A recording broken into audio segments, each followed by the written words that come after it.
මල්ලි අයියා අතුරු පාරක සිට කෑගසා කතා කළේය. කෝ කෞෂි අක්කයි ඉන්නවා වරයන්. මට මේ කිසිවක් සිතාගත නොහැකි විය. මම යන අතරතුර ගෙදර තත්ත්වය අයියාට කීවෙමි. මන් දන්නවා මල්ලේ අද දවසෙම මෝ ඇවිත් තියෙනවා. ඒකයි මම මුදලාලට කියලා ආවේ උඹ ආවොත් මෙතනට එවන්න කියලා. කෞෂිත් අක්කා තුන්නේ දික්වැල්ල අතුරු පාරක කුඩා පන්සලක් ඉදිරිපිට නවත්වා තිබූ අයියාගේ වාහනේය. කෞෂිමා වාහනයට ගොඩෝ මොහොතේම මගේ අත අල්ලාගෙන ඇඬුවාය. ඇය උන්නේ උදේගේ ඇඳුම පිටිනේ. මන් හින්දනේ මේ ඔක්කොම කරදර. ඇඬුවේ එලෙස කියමින් ඉකි විඳිමිනේ. බලන්න මල්ලියේ කිසි ප්‍රශ්නයක් විසඳගන්න බෑ. වැලහින්න වාගේ අඬනවා. ඔයාවත් කියන්න අඬන්න එපා කියලා. අක්ක වාහනයෙන් බසමින් කීවාය. මේ බලන්න මම කෞෂිගේ උකුලයෝ ඇගේ සුරත තදින් අල්ලා ගත්තෙමි. මේ හිඟන්නිව අමතක කරලා දාන්න රත්තරන් ඔයාටත් ගින්දර. ගාන ඔය කතා ආයි කිව්වෝ ආදරය කළේ අමතක කරන්නද? කඳුළු පිරි මොහොන ඇය මා වෙතට පෑවාය. කෑවද? මම නැහැ කියන්නට මෙන් හිස වෙනුවෙමි. කන්න ගත්තට කන්න බෑ. බබා කෑවද? නෑ මන් දන්නවා ඔයත් කන්නේ කියලා. මුන්නසරම් ගිහින් එද්දී 2 විතර වුණා. එහෙමම අයියාගේ ඔෆිස් එකට ආවා. මට තිබූ ප්‍රශ්නය වූයේ මෙලෙස මහා පාරටම වී සිටීමෙන් වන ප්‍රතිඵලය කුමක්ද කියාය. කෞෂි වාහනයේ සිටිය දීම මම වාහනයෙන් බැස්සෙමි. අයියා ඔන්නේ දිගින් දිගටම සෙලියුර දුරකථනයෙන් අංකයක් ඔබමිනි. අයියේ මල්ලි මෙහෙම ඉන්න එකේ තේරුම මොකද්ද? ඉසුරු අතන ගෙදර මුර කරනවා. අපි පාරේ ඉන්නවා. අයියා ඇඟිලි තුඩුවලින් හිස මිරිකා ගත්තේය. ඒක තමයි කොල්ලෝ මාත් මේ හිතන්නේ. ගෙදර යන්න පුළුවන්. ඒත් අපි ගියත් කෞෂෝ ගෙදර එක්කගෙන යන්න බෑ. මම තරයේ කීවෙමි. අපි මේ වෙලාවේ කෞෂෝ කොහෙද නතර කරන්නේ? මම වාහනේ තුලෝන් කෞෂි දෙස බැලුවෙමි. මේ දික්වැල්ල ළඟ බබාගේ යාළුවෙක් ඉන්නව නේද? අපි බණ ගෙදර ගියේ. ඔව් ඇත්තම තමයි. මල්ලි මතක් කරනකල් අපි කාටවත් ඒක මතක් වුණේ නෑනේ. ඔළුව අවුල් වෙලානේ අක්කේ. මන් එහෙ ඉන්නම් අක්කේ. ඒ ගෙදර ඉන්නේ අම්මයි ඒකී විතරයිනේ. උඹම එන්න ඕන ප්‍රශ්නවලට උත්තර හොයන්න. අපි යන් බබායේ. අයියා වාහනයට නගිමින් කීවේය. මට දවස් 2-3ක් හරි ඒ ගෙදර ඉන්න පුළුවන්. ඒ අම්මත් මට හරි ආදරෙයි. නංගි ගියේ ඇතුළටම වෙලා ඉන්න. හරි අයියේ. යන අතර වාරේ කෞෂි මා දෙස බැලුවාය. ඒත් මට පාළුයි. ඒ හඬ ඉකිබිඳුමක් වෙන්න. මං බලන්න එනවනේ. එනව නේද? මං තනි කරන්නේ නෑ කියලා පොරොන්දු වුණානේ. මිතුරේගේ නිවසට යන පාළු මාවතේදී කෞෂි තදින් මගේ කොපුල් තලේ සිපගත්තේය. මන් ඔයා එක්ක විතරයි යන්නේ. ඒ පොරොන්දුවකි. යුවතියක් ඇගේ ආත්මයෙන්ම වූ පොරොන්දුවකි. ඒ ගෙදර සියල්ලෝම අපව පිළිගත්තේ ආදරේනේ. අක්කයි අම්මාට අවංකවම සියලු විස්තර කීවාය. අනේ මන් දවස් 2-3ක් නෙමේ ඕන කාලයක් මැනිකව තියාගන්නම්. මගේ දුවෙක් වාගේනේ. ඒ අම්මා කෞෂිගේ හිස අත ගෑවේ ආදරේනේ. මිතුරියද ඇගේ අතකින් අල්ලාගෙන උන්නාය. තව දෙයක් කියන්න ඕන ඇන්ටි. මේ ඉන්නේ මහත්තයාගේ මල්ලි. ඔව් මන් දන්නවා. එදා පණගෙදරටත් මේ පුතා ආවනේ. මල්ලි එයි නංගිව බලන්න. අක්ක වහෙන් හොරෝවෙන් කීවේ අප දෙදෙනා අතර සම්බන්ධයක් ඇති බවය. බලන්න එන්න එපැයි පුතා එන්න. ඇයව දමා එද්දී අප තිදිනාටම දුක සිතුනේ. කෞෂි මිදුලට ආවේ මගේ අතකින් තදින් අල්ලාගෙනමය. ඔයත් පරිස්සමින් මහත්තයෝ. රණ්ඩුවකට ආවොත් ඔයා යන්න එපා. හරි මැනික මං ගැන බලාගන්නම්. ඇගේ අතගිලි ගිලීනේ. කවුෂි මිතුරියගේ උරේසකට බරවී වෑන්ඩියට අප නැගෑනයුරු බලා උන්නාය. අක්කාගේ ඇස්සලද කඳුළු විය. මන් උපන් තේකට මේ කෙල්ලව මෙහෙම රැයක් තියලා නෑ මල්ලියේ. යද්දි අක්කා කීවාය. හරි බබා නංගින්නේ අම්ම කෙනෙක් ගාවනේ. ඒකම තමා සැනසීම. අප සිතාගෙන උන්නේ හැම රෑකම එකට නිදා ගන්නටය. ඒත් දෛවය ඒ වරම අපට දුන්නේ නැත. දැන් රෑ ඉසුරු ඇවිත් ඇහුවොත් මොකද කියන්නේ? අයියා ඇසුවේය. නංගි ගෙදරින් ගිහින් කියමු. අපිත් හොයනවා කියමු. ඒක එහෙම කියලා බෑ බබා. අපි මෙහෙමම ගෙදර නොගින් ලෝයා හම්බ වෙන්න යන්. අයියා කියූ දේ හරිය. සියල්ල කළ යුත්තේ නීතියටය. කෞෂී තිසුරුත් නීතියෙන් එක් වී ඇත්නම් ඔවුන් දෙදෙනා වෙන් කළ යුත්තේද නීතියනේ. අයියාගේ සෙලිවුර දුරකථනයට ඇමතුමක් ආවේය. කතා කළේ කෞෂිය. අක්ක සමග කතා කර ඉන්පසු ඇය මාව ඉල්ලුවාය. බබා රෑට කන්න ඕන සුදු මහත්තයෝ තේරුණාද? හරි බබා මං කනවා. බබා කන්න. මට ඔයා නැතුව බෑ රත්තරන්. ඒක හිතන්න හොඳද බුදු සරණයි? මම සෙලිවුර දුරකථනයේ වසා දික සුසුමක් හෙළුවෙමි.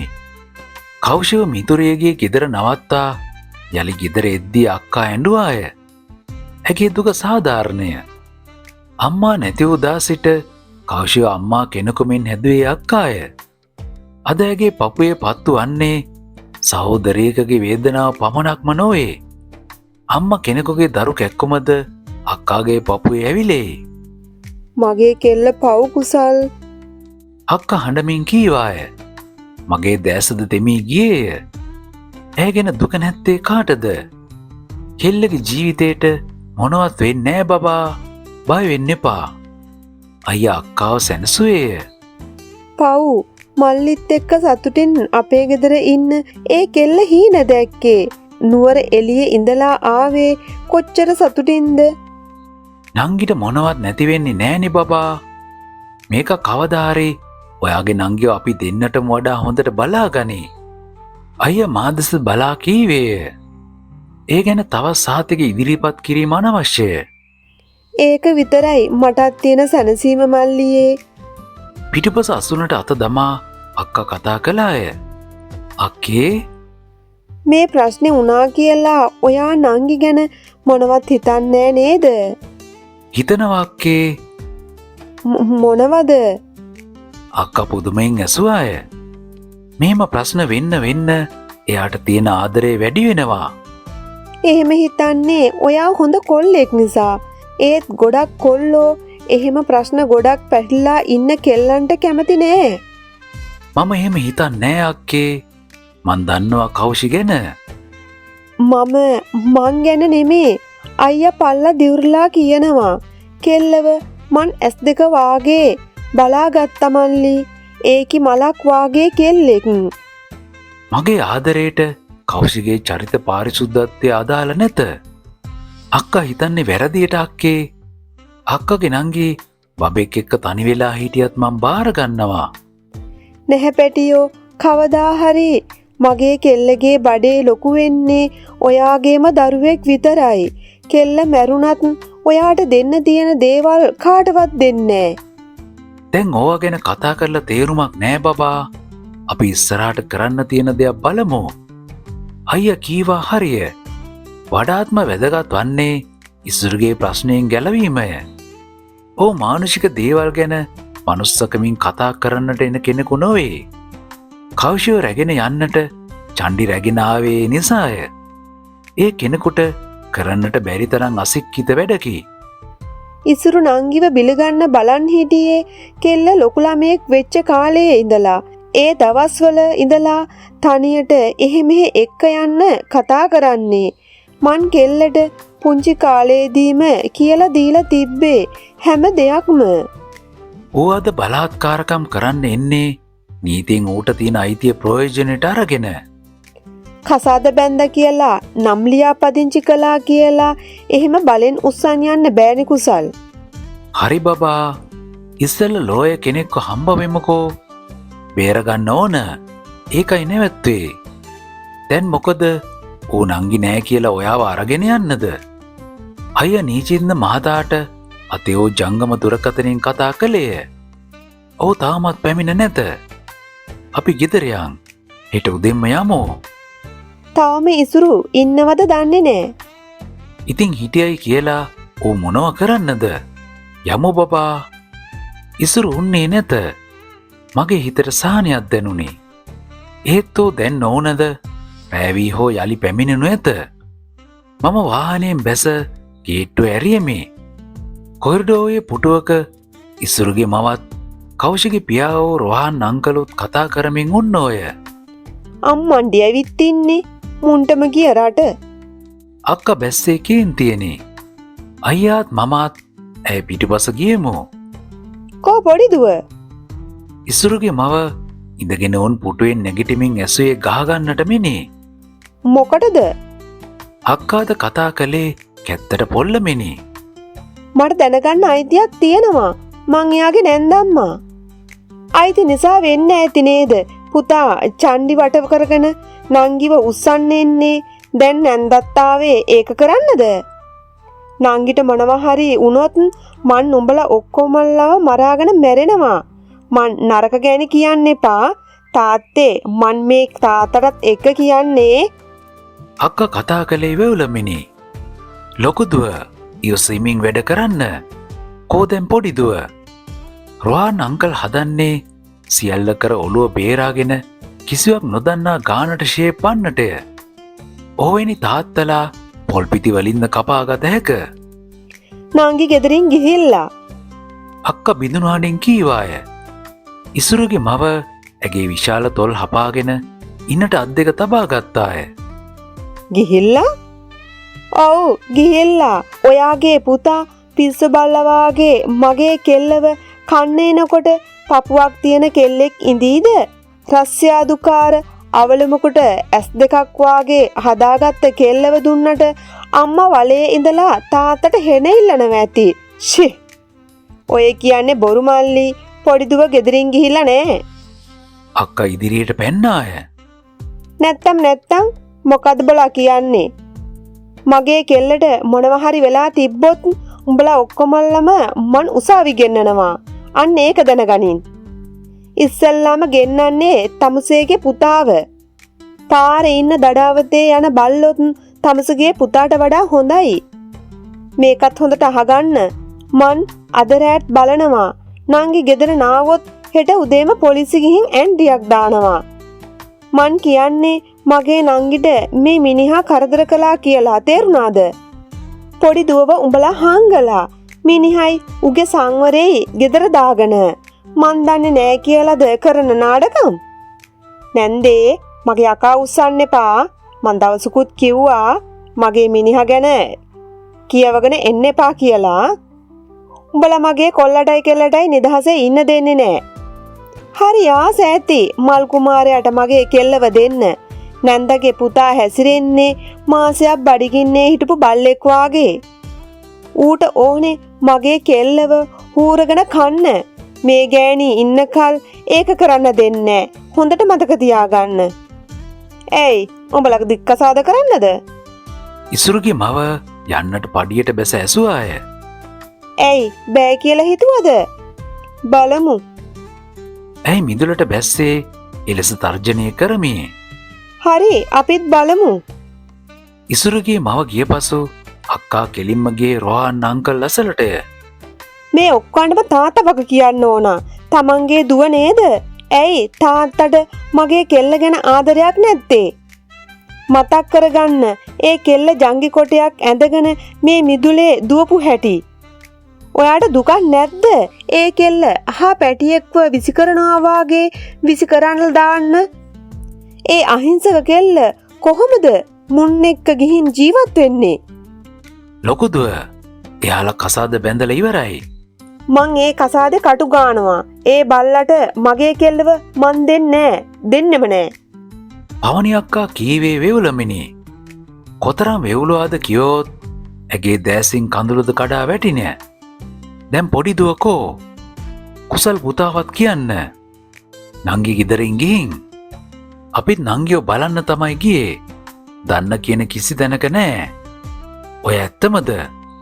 තාත්තා ඕන දෙයක් හිතන්න. ඒත් නංගි ගෙදර නෑ. රාත්‍රියේ නිවස තිබුණේ තද නිහඬ බවක ගිලිය. එළියට යන්නට මම මොකද්දෝ හේතුවකින් කෞශිකි කාමරයට ගියෙමි. ඇය අවසන් වතාවට ගෙදරට ඇඳගෙන වුන් රෑඳුම ඇඳමත විය. මම එය ගෙන මොහොතක් මුහුණට තබා ගත්තෙමි. ඉන් ආවේ ඇගේ සුවඳය. මල්ලියේ අක්ක කතා කරද්දී මම ගැස්සී කෞශිකී ඇඳුම නවා රැක් එක මත තැබුවෙමි. ඇය කාමරයේ තුලට පැමිණ මගේ උරේස මත සුරත තැබුවේ අසරණ සිනාවද්ද පාය. ඔයාට කෙල්ල නැතුව පාළුයිද? මම කිසිවක් කියන්නට නොගියෙමි. මල්ලි බය වෙන්න එපා.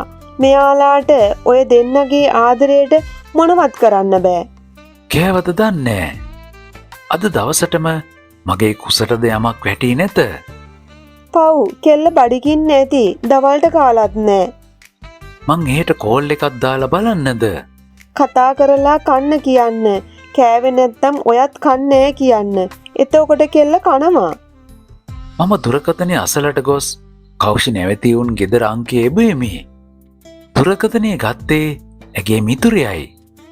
නංගි මං අවන්ත. ඉතින් අයියේ කෞෂි ඉන්නවා මේ බලන්න තවම අඬනවා. අයියා කියන්න අඬන්න එපා කියලා මං කිව්වට අහන්නේ. කෞෂි දුරකථනය ගත්තේද හොට හෝරමනි. නෑ මහත්තයෝ මං අඬන්නේ නෑ. ඔයා වාගේ හොඳ කෙනෙක් මට ලැබිලා තියෙද්දිත් ඇයි මං අඬන්නේ? ඒත් බබා ඔය අඬනවනේ. ඒ බයට සුදු මහත්තයෝ කෑවද? මං අහන්නෙත් ඒකම තමා. දැන් බබා කෑවද? තව නෑ. ඇන්ටි ඉන්දියාප්ප තම්බනවා. ගෙදර මොනවද උනේ? ගෙදර සිදුවෝ කිසිවක් නොකියන්නට මම සිතා ගත්තෙමි. ඇය ඉන්නේ ඒ සීලු බර පපුවට ගත හැකි මට්ටමක නොවේ. තනියම සිටිනා විට ප්‍රශ්න පැටව් ගසන්නට පටන් ගනී. මොකුත් නෑ. බොරු නේද කියන්නේ? අර බල්ලා හිටියද? නෑ බබා නෑ. ඔයා මොනවත් හිතන්නේ නැතුව ඔතන ඉන්නකෝ. දැන් කන්න. මං රෑ වෙලා කතා කරන්නම්. කන්න හිතෙන්නේ මන් උන්නේ අද මගේ අතින් බත්තු යල කවන්න. මන් නැති වුණේ නෑනේ.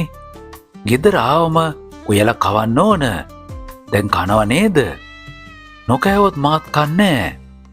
අනේ එපා මං කන්නම්. කාලා නිදාගන්න.